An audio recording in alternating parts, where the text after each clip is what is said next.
Breaking news చూస్తున్నాం. Secretariat లో పౌర సమాజం ప్రతినిధులతో సీఎం రేవంత్ రెడ్డి భేటీ అయ్యారు. ధర్నా చౌక్ నుండి తిరిగి తెరిపించి ప్రజా ఉద్యమాలకు అవకాశం కల్పించామని అన్నారు. ప్రజాభవన్ లో ప్రజలకు అందుబాటులోకి తెచ్చామని అన్నారు. రైతు కమిషన్, ఎడ్యుకేషన్ కమిషన్లు ఏర్పాటు చేసే ఆలోచన ఉన్నామని అన్నారు రేవంత్ రెడ్డి. త్వరలోనే 2 కమిషన్లు ఏర్పాటు చేస్తామని స్పష్టం చేశారు. మన విద్యా విధానంలో ఎలా ఉండాలో ఎడ్యుకేషన్ కమిషన్ నిర్ణయించుతుందని సీఎం రేవంత్ రెడ్డి అన్నారు.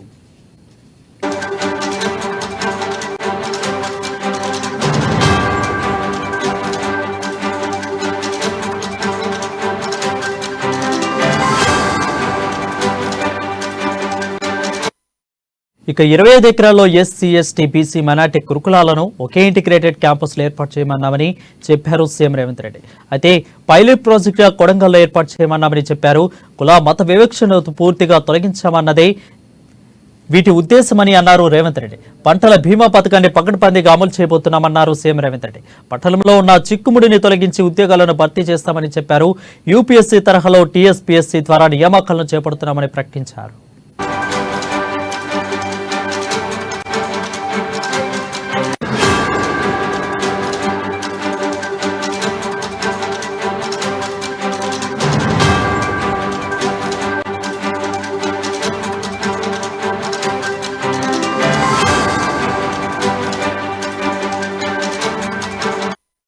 ఇది చూస్తున్నాం. సెక్రటేరియట్ లో పౌర సమాజం ప్రతినిధులతో సీఎం రేవంత్ రెడ్డి భేటీ అయ్యారు.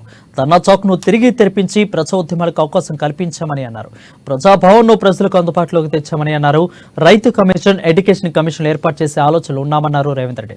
త్వరలోనే 2 కమిషన్లు ఏర్పాటు చేస్తామని స్పష్టం చేశారు. ఇక మన విద్యా విధానం ఎలా ఉండాలో ఎడ్యుకేషన్ కమిషన్ నిర్ణయిస్తుందన్నారు సీఎం రేవంత్ రెడ్డి. 25 ఎకరాల్లో ఎస్సీ, ఎస్టీ, బీసీ, మైనార్టీల గురుకులాలను ఒకే ఇంటిగ్రేటెడ్ క్యాంపస్ లో ఏర్పాటు చేయబోతున్నామని చెప్పారు. అయితే సీఎం రేవంత్ రెడ్డి పైలట్ గా ప్రాజెక్టు కొడంగల్ ఏర్పాటు చేయమన్నామని చెప్పారు. కుల మత వివక్షలను పూర్తిగా తొలగించాలన్నదే వీటి ఉద్దేశమన్నారు రేవంత్ రెడ్డి. పంటల బీమా పథకాన్ని పకడ్బందీగా అమలు చేయబోతున్నామన్నారు సీఎం రేవంత్ రెడ్డి. ప్రభుత్వంలో ఉన్న చిక్కుముడులను తొలగించి ఉద్యోగాలను భర్తీ చేస్తామని చెప్పారు. యూపీఎస్సీ తరహాలో టీఎస్పీఎస్సీ ద్వారా నియామకాలు చేపడుతున్నామని ప్రకటించారు రేవంత్ రెడ్డి.